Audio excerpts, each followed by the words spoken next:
like animals. Now raise your hand if the products you buy are free from animal testing.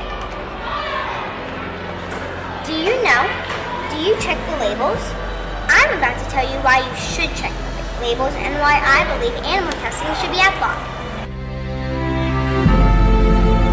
If anyone has ever noticed, if you pay close attention to a dog's name, dog spells God backwards.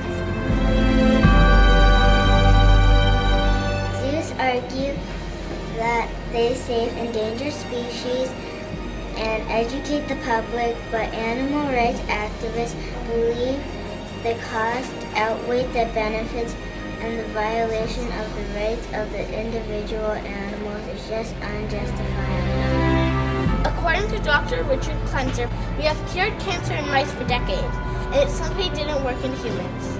Now do you think animal testing is necessary to help find cures for diseases?